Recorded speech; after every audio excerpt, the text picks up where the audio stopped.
Sí, pues ya no sé si ponerme la chamarrita o no. Me la quito y me da frío, me la pongo y me da calor.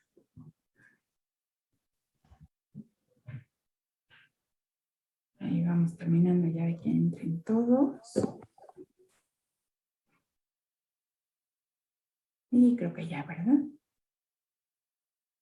Todavía tenemos 2 personas ahí dando vueltas en la sala de espera.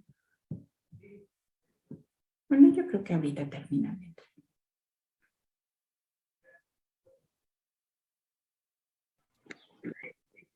Bueno, vamos a ver si puede entrar y si no, bueno, ahorita le volvemos a dar acceso. Ay, y ya llegó alguien más. Entren. Ahí vamos. Ay, por ahí, si me hacen favor, avísenle a Magali por el chat que está ahí dando vueltas en la sala de espera. Si quiere que se salga y vuelva a solicitar el acceso y le vuelva a dar acceso para que ya logre entrar. Sí, ¿por qué no? Ahí sí. Bueno, también alguien más. Bueno, vamos a empezar nosotros, ¿no? ¿Qué estamos haciendo? Estamos hablando de juicio de nulidad. Espérenme, déjenme ver. Déjenme ver si llegar a juicio de nulidad.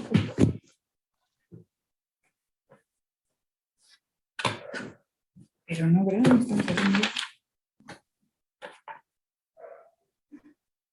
Ah, no, ya me acordé. Estamos haciendo su recurso de revocación, ¿no? Bueno, estoy haciendo yo solita y ustedes dicen que me están ayudando.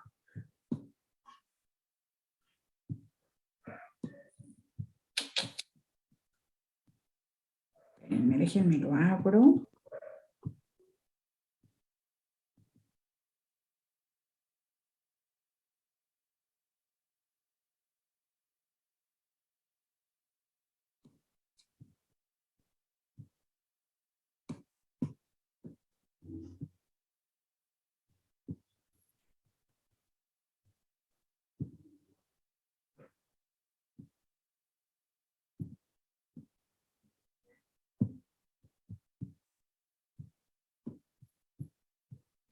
Este es el que ustedes me dijeron. Y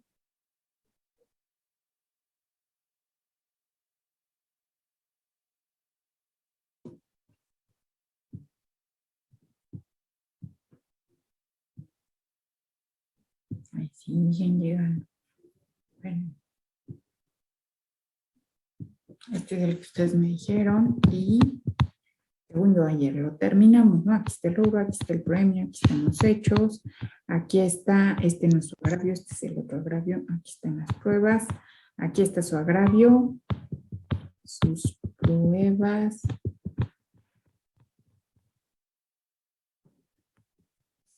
Creo que este es su prueba, ¿no? La número 2 que yo dejé aquí. Los petitorios y el protesto. Y terminamos. Creo que esos no son sus petitorios. Sus petitorios estaban aparte, pero ahí estaba todo. Y entonces yo ayer me he quedado preocupada porque ya se les olvidaron los sentidos de las resoluciones. Pero sí logramos distinguir que el sentido de la resolución del recurso de revocación que nosotros necesitamos es ese que revoca lisa y llanamente.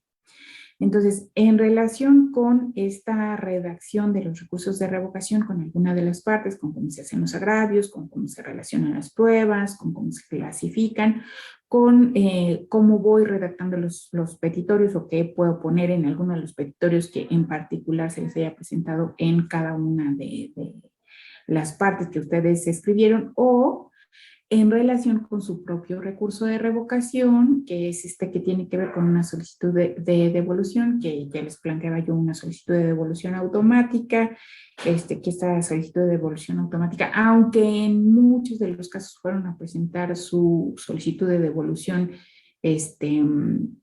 mediante el sistema de fiscalización, de todos modos se les terminaron negando respecto de este recurso de revocación, que es el que ustedes tienen porque hoy está terminando la clase, ¿verdad? Tienen para entregarlo. ¿Alguna pregunta, alguna inquietud, algo que les haya quedado pendiente, algo que se atoraron, algo que comentar? No, ya nada. ¿No? ¿Seguros? Ahí sí me oyen. Sí se Sí, escucha, pero profesora. por nuestra parte nada, profesor. Ok, Con ya. respecto al trabajo que se va a entregar, ¿no? Ni respecto a cómo se elaboran los recursos de revocación, ya todo bien.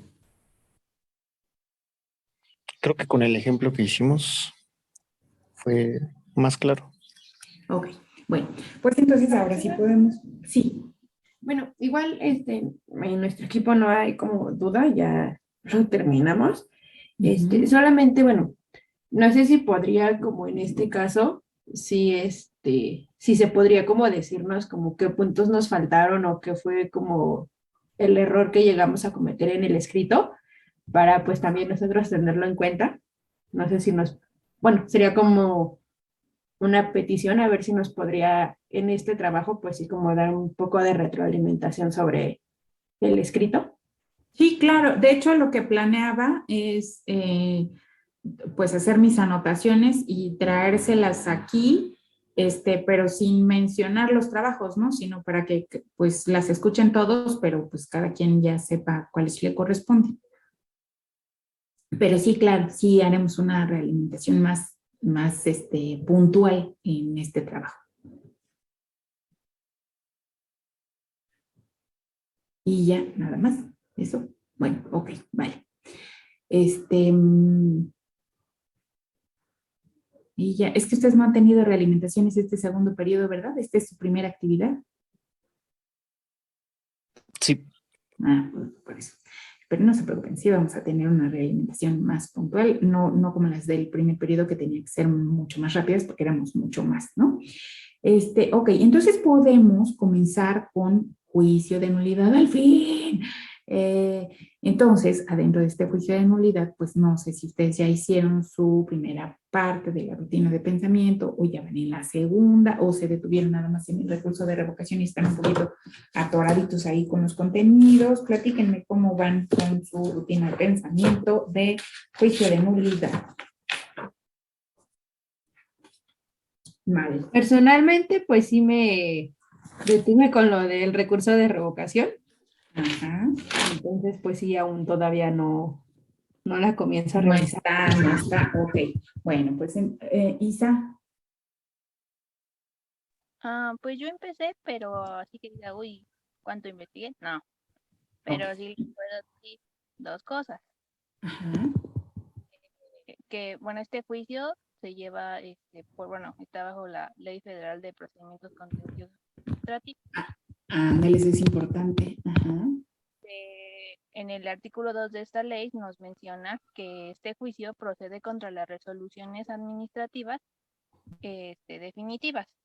Y también dice que es contra los actos administrativos, derechos y acuerdos de carácter general.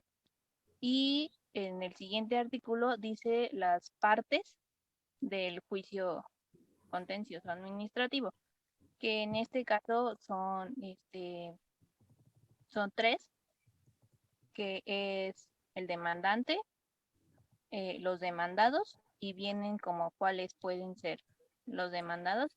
Yo creo que la que más nos importaría un poco sería la autoridad que dictó la resolución impugnada. Y el tercero es dice, el tercero que tenga un derecho incompatible con la petición del demandante. Pero ahí no me quedó muy claro a quién se refiere. Sí, en los juicios de nulidad fiscales casi no tenemos, pero sí se llegan a presentar. Pero ¿cómo te apellidas, Magali? Con G, ¿no? Perdón, profesora. ¿Cómo te apellidas? Mendoza, Santiago. Ay, es con M, con razón no te encuentro. Espérame, Isa, espérame. Es que si no, luego se me van olvidando. Por ejemplo, ayer no anoté a nadie. A ver si déjenme regresar con ustedes. Pero te decía, sí hay terceros, pero son raros adentro de los créditos fiscales. Donde más se presentan es en las responsabilidades administrativas, que también nos llevan a juicios de nulidad, y en las licitaciones públicas y en las obras públicas y en general en los contratos públicos. ¿Quiénes son estos terceros? Por ejemplo, imagínate que hay un policía que a petición de un ciudadano hizo la detención de otro ciudadano. Y entonces este ciudadano al que detuvieron se quejó de la actuación del policía y al policía le fincaron una responsabilidad administrativa y lo sancionaron, digamos que lo inhabilitaron un mes, ¿no? Y entonces el policía con esa resolución va y presenta su juicio de nulidad. Entonces ese policía, pues claro, comparece como actor en ese juicio de nulidad, pero también van a llamar como terceros interesados tanto a la víctima de la detención como a la víctima del detenido, ¿no? Porque ellos tienen interés en que se resuelva esto respecto de la actuación del policía, porque si no, alguno de los dos va a tener que repararse un daño uno a otro o algo así, ¿no? Esa es una posibilidad afuera de los créditos fiscales. La otra posibilidad es, por ejemplo, en las licitaciones públicas, ¿no? Ya ves que son como concursos. Entonces dice, bueno, pues vamos a hacer una licitación para ver quién construye el Tren Maya. Y entonces vamos a hacer unas bases y vamos a decir pues, que es el tramo 1, 2, 3, 4 y que estos tramos van a ser sobre vías que ya están construidas, pero que necesitamos estos y estos y estos requisitos en cada estación y así, ¿no? Y entonces dice, pues saca la convocatoria y ve quién compra las bases para esa licitación y entonces pues ya las compra Grupo Carso, Grupo ICA, pues a lo mejor otro consorcio de arquitectos, a lo mejor el colegio de arquitectos, compran las bases y hacen su maquetita y hacen su propuesta y desarrollan su proyecto y van y lo presentan, ¿no? Y entonces resulta que sobre todas las demás ganó Grupo Carso, por ejemplo, pero Grupo ICA se da cuenta de que él tenía un mejor proyecto, sus costos eran más baratos y sus fechas eran más cortas, ¿no? Entonces Grupo ICA va y dice, a ver, las bases de esta licitación dice que quien ofrezca los mejores precios, quien ofrezca las mejores condiciones y la razón me asiste de que yo doy los mejores precios porque son más baratos y las mejores condiciones porque lo hago más rápido, ¿no? Presenta su juicio de nulidad.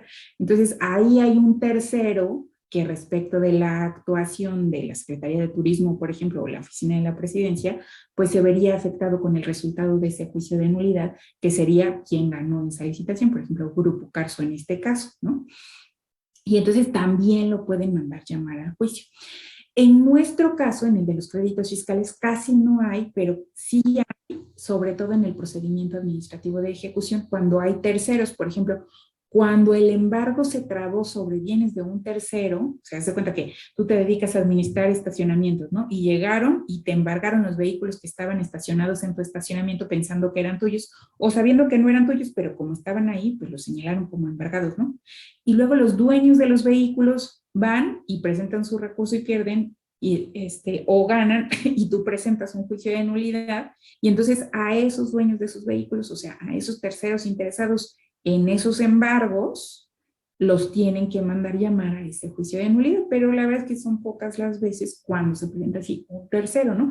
O cuando se trata de retenedores, ¿no? Por ejemplo, un notario que tenía que haber retenido IVA o ISR respecto de la compraventa de una casa y no lo hizo y entonces está peleando con el SAT, pues también a ti como deudor principal de esa obligación te van a mandar llamar, independientemente de que también te van a requerir, ¿no? O sea, a lo mejor también hay, pero la generalidad es que en nuestro caso, en juicios fiscales derivados de créditos fiscales, casi no hay terceros interesados, casi todo es del contribuyente frente al SAT. ¿Sí, Isa? Sí, ok, profesora, gracias. Vale. Y entonces, bueno, pues ahora sí, ¿quién va a ser nuestro voluntario víctima conejillo de Indias para hacer nuestro primer paso de la rutina de pensamiento de juicio de nulidad, que lo tenemos que hacer rapidísimo para que ustedes tengan bien clarito este fin de semana qué es los conceptos que tienen que investigar adentro de la Ley de Procedimientos Contenciosos, Ley Federal de Procedimientos Contenciosos Administrativos, adentro del Código Fiscal y adentro de muy poquitito del Código de Procedimientos Civiles, pero sobre todo, pues adentro de la literatura, ¿no? Adentro de la teoría, para que distingan pues cuáles son las diferencias de este juicio de nulidad con el recurso de revocación, frente a quien se resuelve este juicio de nulidad, la naturaleza de la autoridad que resuelve estos juicios de nulidad. Creo que por ahí en la carpeta de archivos les había dejado yo alguna presentación, si no ahorita se las dejo, del Tribunal Fiscal. Pero de todos modos ellos tienen una página súper bonita, ahí los del Tribunal Fiscal han desarrollado una página súper bonita, muy didáctica, donde explica ahí su naturaleza jurídica, a qué se dedican y todo esto, además de que pues ahí es el medio oficial en el que podemos acceder a los expedientes de los juicios de nulidad, pero esos no van a poder acceder porque necesitan un registro previo y pues se necesita estar participando en el juicio para que tú puedas entrar a ver el expediente, pero sí pueden entrar a ver la página donde se puede acceder a los expedientes. Entonces, para que puedan hacer todo eso, pues llévense ya su organizador con su primera etapa de la rutina de pensamiento. ¿Quién la quiere? ¿Quién lo quiere hacer? Y aquí todos los demás pues le ayudan a distinguir idea central, ideas secundarias, conceptos, clasificaciones, interrelaciones. ¿Quién quiere? No, nadie. Entonces todos en su cuaderno y luego me lo muestran haciendo una foto. ¿O cómo hacemos? Pues se resuelve, bueno, en caso el de revocación se resuelve con la entidad administrativa, ¿no? Y esta parte del juicio de nulidad se resuelve en el Tribunal de Justicia, ¿no? Federal. De justicia fiscal. Fiscal, perdón. De justicia fiscal. Sí. Pero me surgió una duda cuando mencionó hace rato sobre el afectado, bueno, cuando se podría afectar a terceros. Ajá. En el ejemplo que nos puso sobre los vehículos, a que esa persona solo se encargaba de cuidarlos y no pues no le pertenecían. Y usted mencionó que pueden hacer uso de su recurso de revocación y perderlo. ¿Se puede perder? Eso, no sé, como que me preocupó. Dije, ¿cómo pueden perder algo que es suyo y que no le pertenece a alguien más? Imagínate que se trata de un dueño de un vehículo que dejó su vehículo ahí porque pagaba la pensión, ¿no? Y los dueños del estacionamiento tenían problemas fiscales porque no habían pagado ISR durante 5 años. Entonces un día llegaron y los embargaron, pero ellos dijeron, pues no pueden embargar el inmueble porque pues tiene daño estructural y pues no se puede hacer nada con él, ¿no? Y entonces el ejecutor dice, bueno, pues entonces voy a embargar los vehículos. Y en realidad ahí, mientras se está llevando a cabo la diligencia de embargo, no están presentes los dueños de los vehículos, porque aunque les hablen por teléfono, pues de aquí a que llegan, ¿no? O supón que sí están y sí se opusieron algunos, pero no van a llegar todos, ¿no? Entonces embargaron algunos vehículos. Y entonces el administrador del estacionamiento con quien se entendió la diligencia de embargo, dice, no, pues yo no me voy a hacer responsable de los vehículos. A mí no me nombres depositario y hazle como quieras, ejecutor. Y entonces el ejecutor dice, bueno, pues voy a nombrar un depositario de los de la lista de depositarios y le habla a un mecánico de la lista de depositarios y le dice, oye, pues vente por unos coches, ¿no? Y entonces ahí llega el mecánico de la lista de depositarios con su grúa para subir los coches y los sube, ¿no? Y entonces llega el dueño del vehículo en la noche por su vehículo y le dicen, pues, ¿qué cree? Que tuvimos un problema, ¿no? Y entonces le ofrecen, mire, yo tengo los del estacionamiento le ofrecen, mire, yo tengo mi contador que él me va a presentar un recurso de revocación. Pero el dueño del coche dice, no, porque si el contador ya los metió en estos problemas de que deben quién sabe cuantísimos años, mejor yo lo arreglo, ¿no? Y entonces ese del coche se va con su propio contador o con su propio abogado y ese que contrató del coche le dice, mira, para que sea más rápido, Vamos a presentar un recurso de revocación exclusivo de fondo. ¿Y qué va a pasar con su recurso de revocación? Pues que, como dijo, no, ¿cómo es no pasar? No Se lo van a desechar, se van a desechar. porque no es derivado de una visita domiciliaria, ni derivado de las otras fracciones, ni de la 10, ni de la, bueno, la 9 también necesita, ¿no? Pero no, no va a proceder, y porque también no son agravios de fondo, porque no son respecto de la interpretación de ninguna ley en relación con los elementos esenciales de las contribuciones. Entonces, su recurso se lo van a desechar. ¿Y qué pasa si ese recurso lo presentó el día 30 del plazo? O no el día 30, sino contando 10 días o contando 5 días a partir de que él supo que se lleva en su vehículo. ¿Qué pasa si lo presentó el último día del plazo que disponía y ya que lo presentó se lo desecharon? ¿Qué pasa con ese recurso? Pues ya no tiene oportunidad de presentar. Entonces, ¿a dónde tiene que ir? Pues ya se tendría que presentar, no sé, el juicio de nulidad. El juicio de nulidad. Y en el juicio de nulidad, en realidad, ¿quién es el obligado, el que tiene que responder ahí?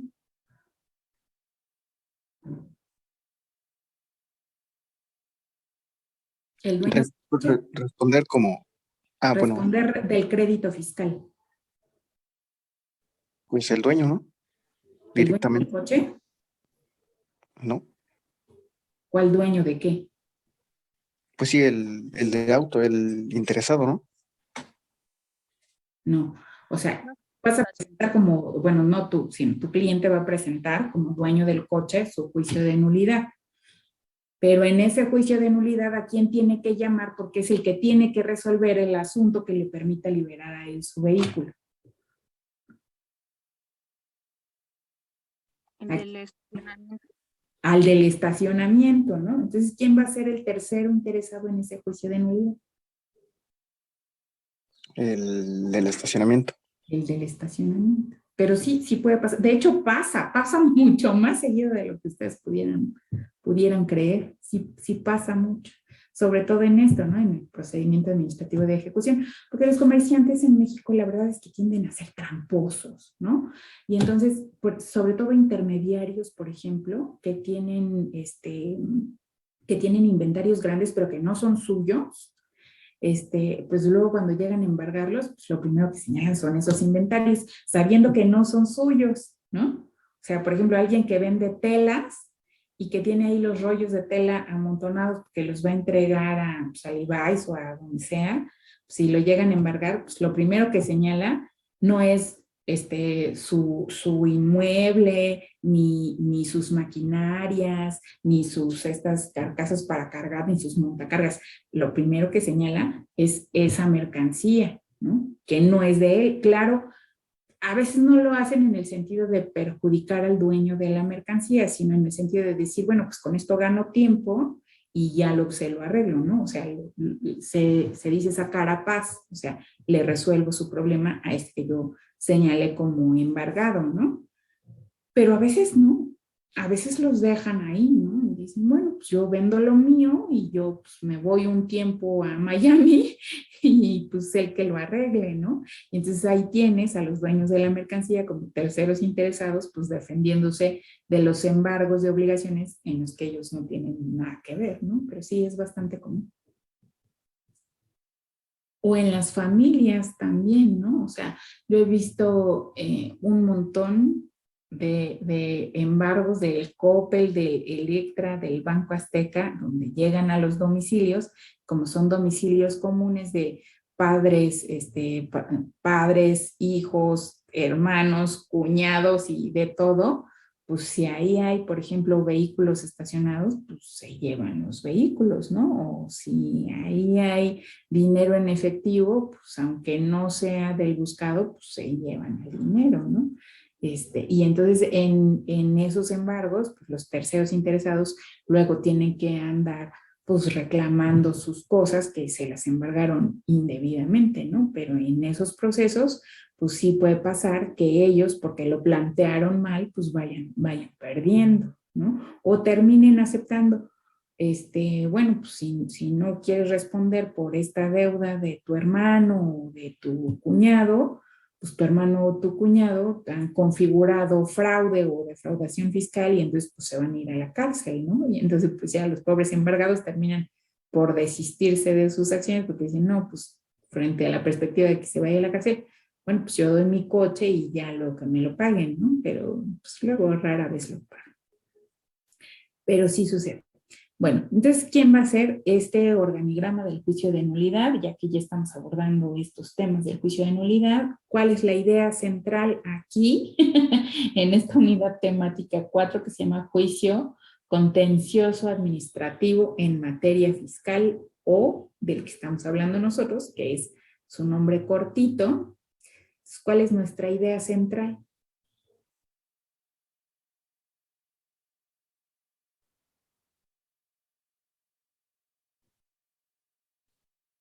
¿No?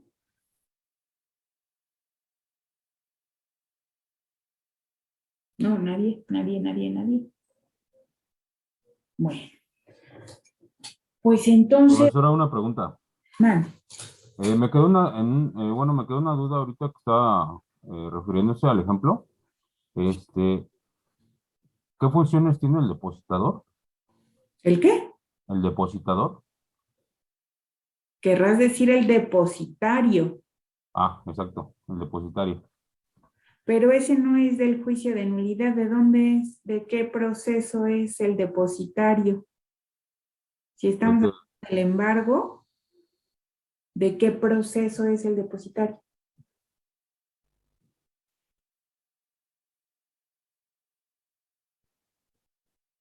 ¿Gerard? es el de recurso de revocación. No es un medio de defensa, es de estos procedimientos administrativos que vimos al principio que tienen que ver con la ejecución de los créditos fiscales.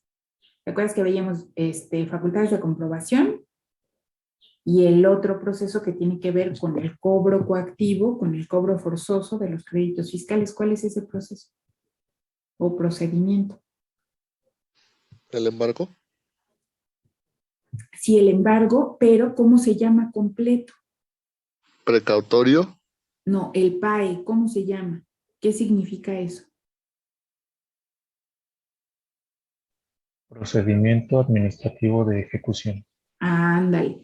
Adentro de ese procedimiento administrativo de ejecución, tienes razón, Cristóbal, podemos tener un embargo precautorio como garantía del interés fiscal, pero sobre todo tenemos un requerimiento de pago y luego tenemos un embargo. Este embargo al que yo me estoy refiriendo es un embargo definitivo. Y dentro de este embargo definitivo decíamos que participan unas personas. El ejecutado, el ejecutor y un par más de personas en esa diligencia de embargo que va después del mandamiento de ejecución. Esas dos personas, una son los testigos y otra es el depositario. Y entonces decíamos, el ejecutado pues es a quien van a embargar, o sea, el contribuyente deudor o su representante o su interesado, ¿no? El ejecutor es ese funcionario del SAT que va y señala en conjunto con el ejecutado, pues qué bienes son los que van a garantizar el pago de sus créditos fiscales. Y el responsable de la diligencia de embargo. Los testigos que dan fe de que las circunstancias de modo, tiempo y lugar que narró el ejecutor en su acta circunstanciada sean precisamente esas. Y el depositario, que es el responsable de resguardar esos bienes hasta que se determina su destino final. Por ejemplo, si se van a ir rematados o si se van a recuperar. O sea, ese que cuida los bienes en tanto se ve si ese embargo va a pasar a remate o si ese embargo se va a transformar en un embargo precautorio o si ese embargo va a servir para algún otro efecto que, por ejemplo, vaya a quedar suspendido o alguna otra cosa que pueda suceder con él, ¿no? Que haya una tercería excluyente de dominios en lo que se aclara eso, que no es que lo transforme en precautorio, sino que lo deja así como congelado, como en los encantados, pues es el responsable de cuidar la integridad de esos bienes, ¿no? ¿Sí, Gera? ¿Sí te acuerdas de ese Sí, depositario? profesora, sí, ya recordé. Hablando un montón, ok. Sí, exacto, gracias. Y pues ya, entonces, ¿cuál es nuestra idea central? ¿Alrededor de qué vamos a construir todo esto que tenemos que abordar la próxima semana? Sí, vamos la próxima semana. ¿Qué es de lo que estamos hablando? Es del juicio de nulidad. Juicio de Pues nulidad. del juicio de nulidad, ¿no? Pero en realidad su nombre completo es juicio contencioso administrativo en materia fiscal y específicamente en nuestro caso en materia tributaria, porque ya distinguíamos que a partir de ahora y en lo que sigue de nuestro curso, hasta ahora con el recurso de revocación que nosotros analizamos, estábamos exclusivamente adentro de nuestra materia, la tributaria, ¿no? O sea, este proceso del recurso de revocación es exclusivamente para obligaciones de esta naturaleza tributarias, o sea, derivadas de impuestos, derechos, aportaciones de seguridad social y contribuciones especiales. Es para esos, nada más. Pero a partir de ahora que vamos al juicio de nulidad, el Tribunal Fiscal resuelve, sí, claro, controversias de las personas con el SAT respecto de los impuestos y las otras aportaciones tributarias, pero también resuelve otros conflictos administrativos como estos que les digo, como estos que tienen que ver con la materia fiscal, que es cómo se gasta el presupuesto público, no solo con la recaudación, sino con el gasto del presupuesto público, y también con otras funciones del gobierno como estas de prestación de servicios en términos de las facultades de las autoridades, ¿no?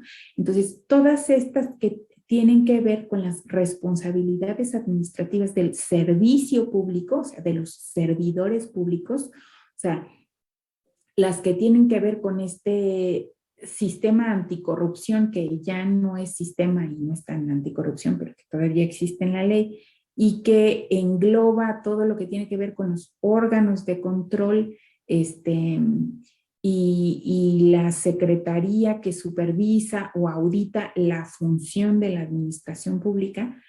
Todo esto también lo resuelve el Tribunal Fiscal. Entonces podemos distinguir por lo menos 3 tipos de juicios contenciosos administrativos en el Tribunal Fiscal. Y luego podemos distinguir por lo menos 2 tipos de juicios contenciosos administrativos en el Tribunal Fiscal que nos implican a nosotros, aunque ya sabemos que unos tienen que ver con el gasto público y otros tienen que ver con la construcción del presupuesto público. Entonces nosotros nada más nos vamos a centrar en esos juicios contenciosos administrativos que tienen que ver con lo que deriva de nuestra función, la tributaria, la que tiene que ver con la construcción del presupuesto público. Y esos son los juicios contenciosos administrativos derivados de obligaciones fiscales, pero concretamente obligaciones tributarias, ¿no? Ese es el juicio contencioso administrativo en el que nosotros nos vamos a enfocar. Y estos juicios contenciosos administrativos regularmente los conocemos, para el nombre más corto, o sea, más fácil, como juicios de nulidad. Y estos juicios de nulidad, porque este tribunal fiscal antes era un tribunal de anulación, que no tiene caso que les explique a qué se refiere que sea un tribunal de anulación y a qué se refiere que sea un tribunal cuasi jurisdiccional o de interpretación, ¿no? O sea, no tiene mayor trascendencia para ustedes, porque sí es una cosa teórica muy interesante y muy padre de identificar, pero no viene al caso. Entonces, pues nada más conformémonos con saber que estos juicios contenciosos administrativos los conocemos como juicios de nulidad, pero no significa que en las resoluciones solo pueda haber anulaciones. También hay interpretaciones de la norma. Igual que hay sentidos en el recurso de revocación, también hay sentidos en las resoluciones del juicio de nulidad. Ok, entonces esa es nuestra idea central. El juicio de nulidad, que también puede ser el juicio contencioso administrativo en materia fiscal, específicamente tributario. Lo que tiene que ver con los impuestos, los derechos, las aportaciones de seguridad social y las contribuciones especiales. Y concretamente nosotros nos estamos centrando en un tipo de ingresos tributarios que son los impuestos.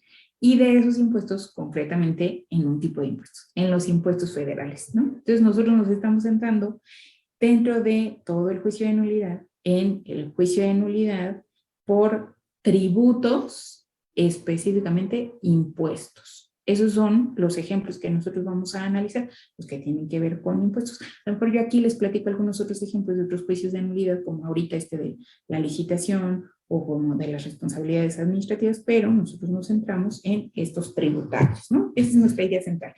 Y luego, viendo ahí nuestros contenidos de la unidad temática 4, ¿cuáles son nuestras ideas secundarias? O sea, todos esos conjuntos de cosas o cosas grandes que yo veo que necesito identificar para comprender muy bien qué, cómo, cuándo, dónde, por qué y para qué del juicio de nulidad y su utilidad, ¿no? Porque aquí nos dice la unidad de competencia, aplica las normas que regulan el juicio contencioso administrativo en materia fiscal conforme a la ley específica, ¿no? Entonces, ese aplicar las normas, yo me imagino que para mí es útil, ¿no? Porque toda aplicación representa una utilidad para mí, una competencia para mí.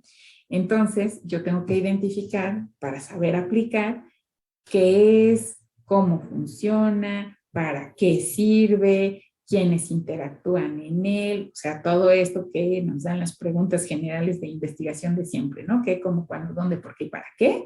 O sea, esas que se hacen los niños de kinder cuando se les va presentando en el mundo algo que no conocen de antes.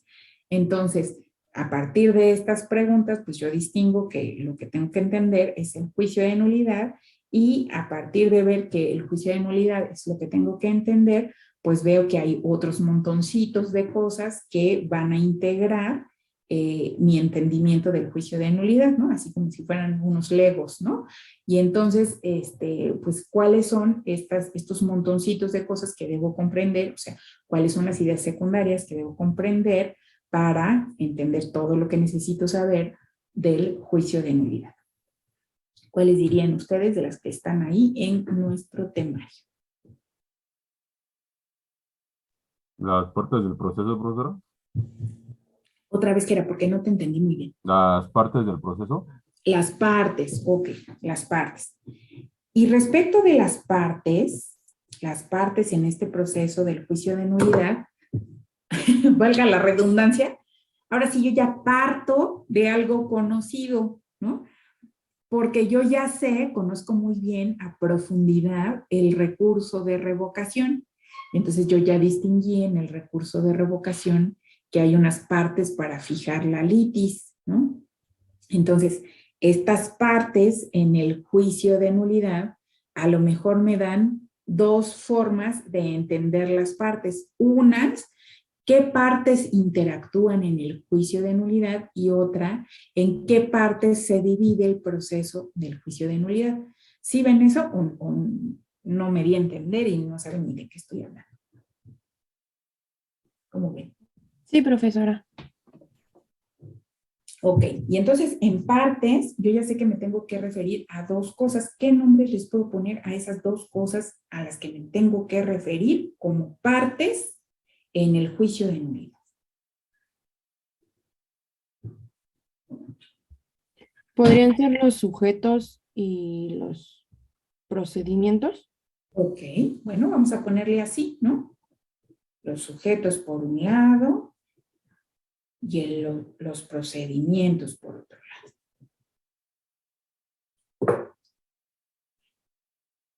Y luego, ¿ven alguna otra idea secundaria que componga este concepto de juicio de nulidad? Ahí a lo mejor podemos pasarle de partes ahí. ¿Puede ser los medios de defensa? Bueno, igual estaba checando dentro de, como en las partes de los procedimientos, entraría también lo que sería la improcedencia y el sobreseimiento. Ándale, entonces adentro de esta idea secundaria, que son las partes, voy a poner como clasificación por un lado los sujetos que intervienen y por otro lado los procedimientos que se dan.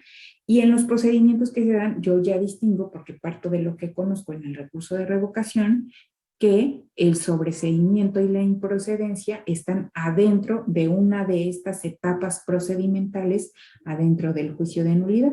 Entonces lo puedo poner ahí, ¿no? Improcedencia y sobreseimiento. ¿Como parte de qué etapa en el juicio de nulidad lo pondrían? ¿O cuáles son las 3 etapas que podemos distinguir en el juicio de nulidad y que también distinguimos en el recurso de revocación? Y que cuando las distinguimos en el recurso de revocación decíamos, estas etapas son genéricas para todos los procesos jurisdiccionales y cuasi jurisdiccionales, entonces van a ser las mismas en el juicio de nulidad y van a ser las mismas en el amparo. ¿Cuáles son esas 3 etapas? ¿Vale? La etapa inicial, que es la de la litis, la intermedia, Fijación de que la es la litis. probatoria, y la final, que es la resolutiva. Ok. Y digamos, estos puntos irían en la etapa inicial, ¿no? Bueno, como lo veíamos en el recurso de revocación, la litis termina hasta que se realiza lo que es el sobreseimiento, que bueno, es la contestación que brinda la autoridad. Ok. Y entonces podemos decir que sí es cierto, porque ya sabemos que la improcedencia y el sobreseimiento son cosas que ponen fin al proceso, pero antes de que empiece, ¿no? Entonces algunos me dirían, no, yo pienso que en la etapa resolutiva, y otros me dirán, no, sí, en la fijación de litis, porque dijimos que la fijación de litis termina con el emplazamiento y la contestación, y aquí no se da ningún emplazamiento ni ninguna contestación. Entonces sí, en la de fijación de la litis. Y ambos estarán correctos, ¿no? Pero pues cada uno tendrá sus argumentos ahí en su investigación y ya lo discutiremos aquí. Ok, y entonces ya tenemos como idea secundaria las partes, los sujetos y los procedimientos. Y adentro de los procedimientos ya veíamos que podemos poner estas etapas o estas posibilidades de que se resuelva, como la improcedencia y el sobreseimiento. ¿Y qué más podríamos poner adentro de estas etapas o qué más ven aquí adentro de nuestros contenidos como otras ideas secundarias que también debemos abordar? Isa. Dentro de la etapa, bueno, la última, la etapa resolutiva, podríamos poner lo que es la sentencia, todo eso. Entonces tú pondrías adentro de la etapa de resolución de la litis la sentencia. ¿Qué más pondrías? Sus efectos, nos decías. También podría ser los medios de defensa.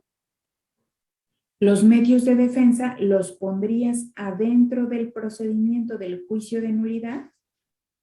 Pues sería como hasta, o sea, bueno, no dentro, sería como al final, ¿no? Después de que pase lo de la etapa resolutiva, pues ya veo si un medio de defensa. Entonces, esos medios de defensa serán como otro montoncito de cosas distinto a los procedimientos o a las partes. ¿Cómo ves? Sí, porque según yo no van dentro, o sea. Ok. Entonces, esos medios de defensa han de ser otra idea secundaria que yo tengo que desarrollar de juicio de nulidad, ¿no? Entonces lo anoto como otra idea secundaria.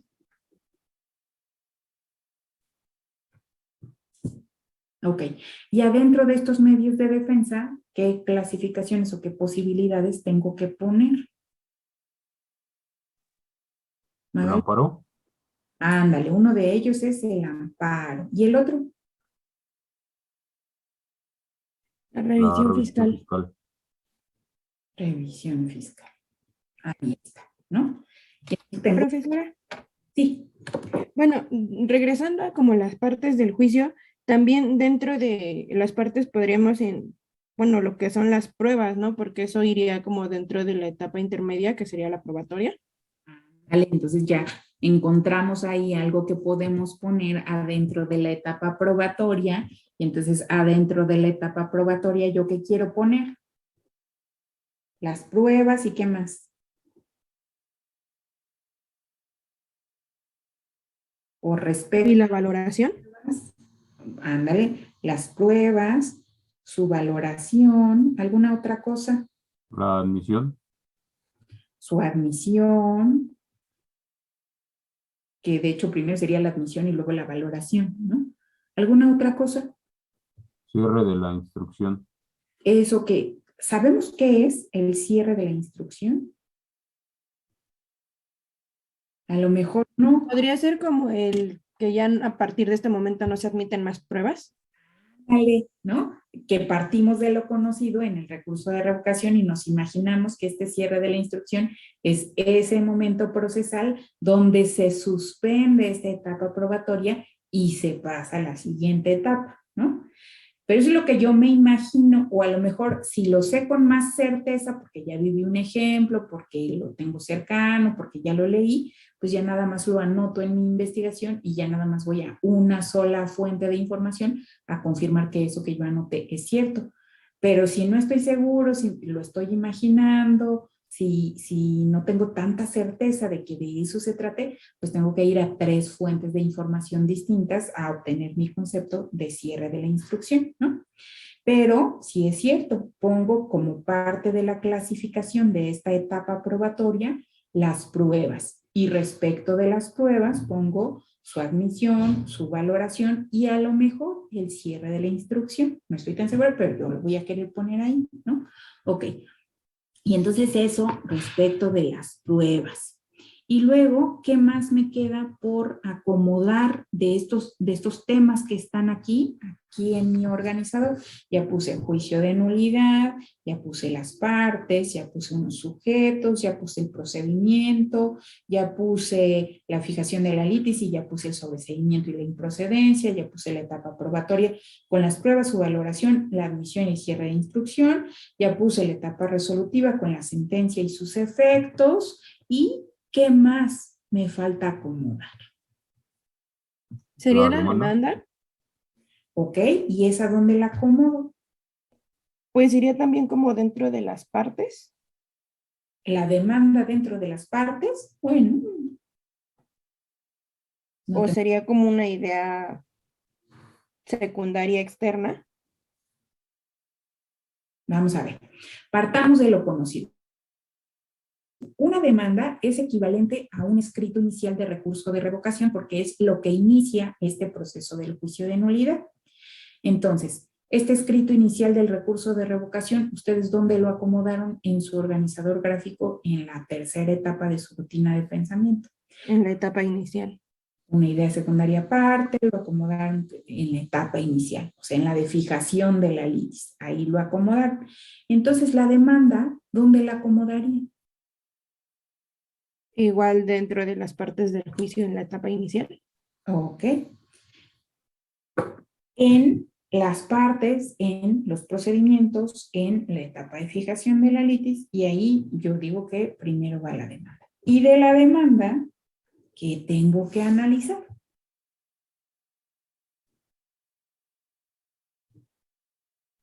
¿Su contenido?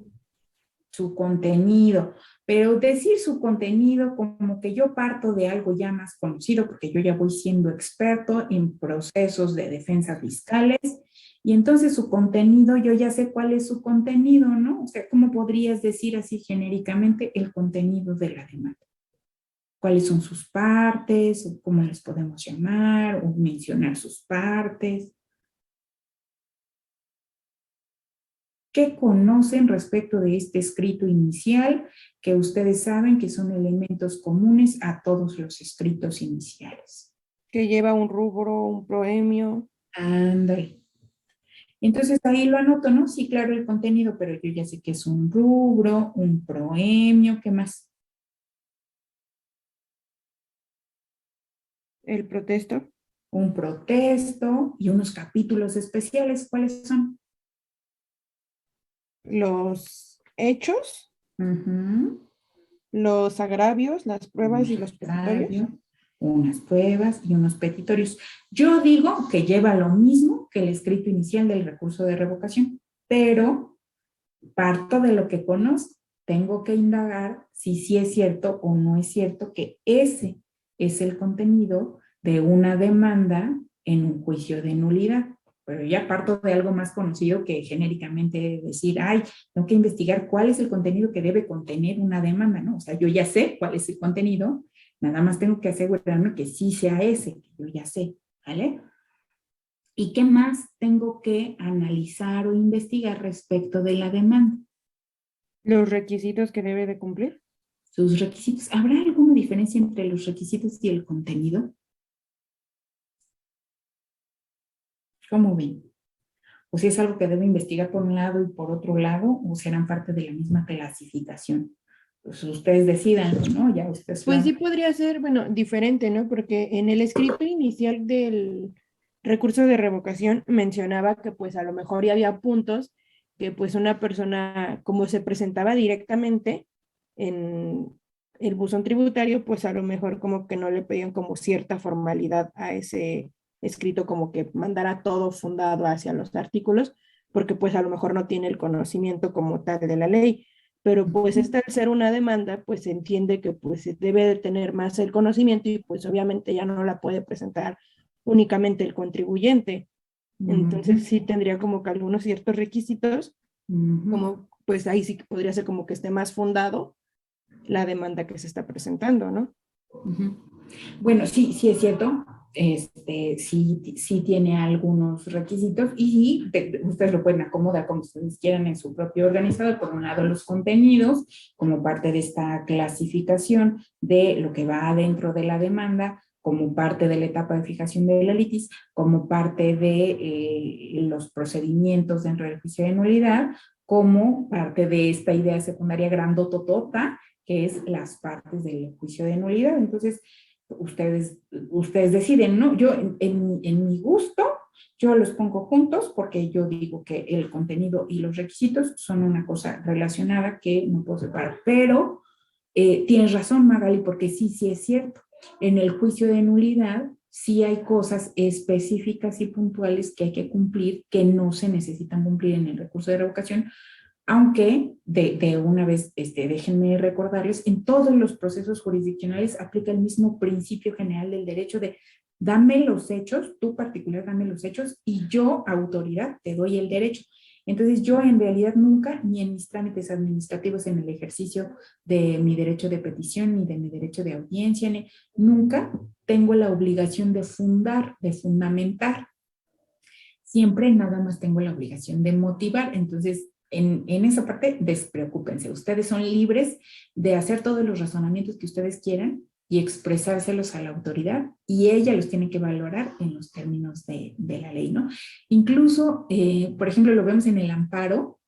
No sé si ustedes escucharon de este amparo que dio pie a que se dictara una jurisprudencia en la que ahora existen unas sentencias que se llaman de fácil lectura.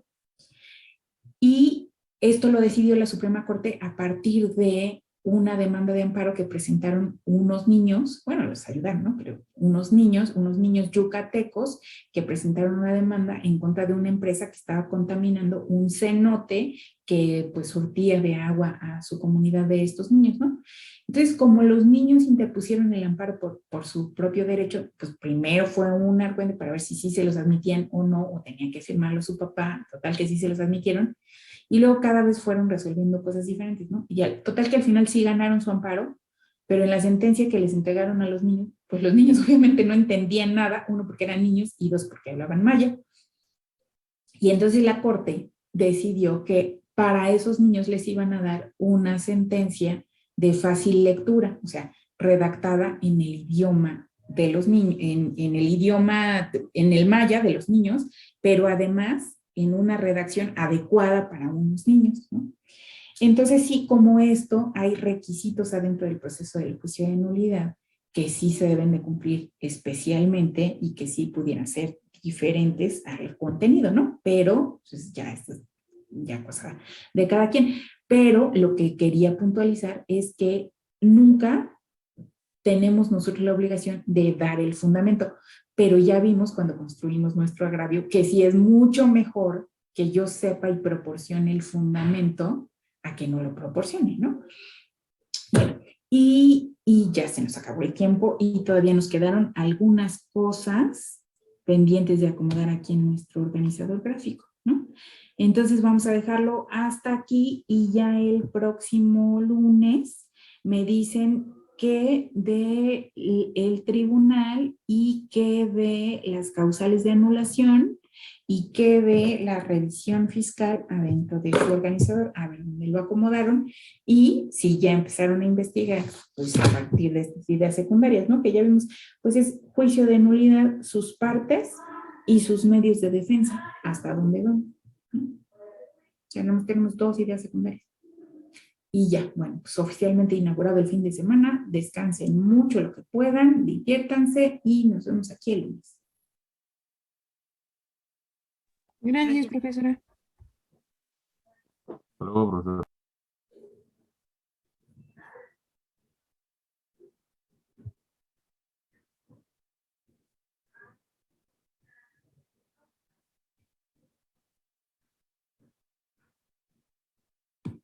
¿Sigues con problemas de internet, Mauricio?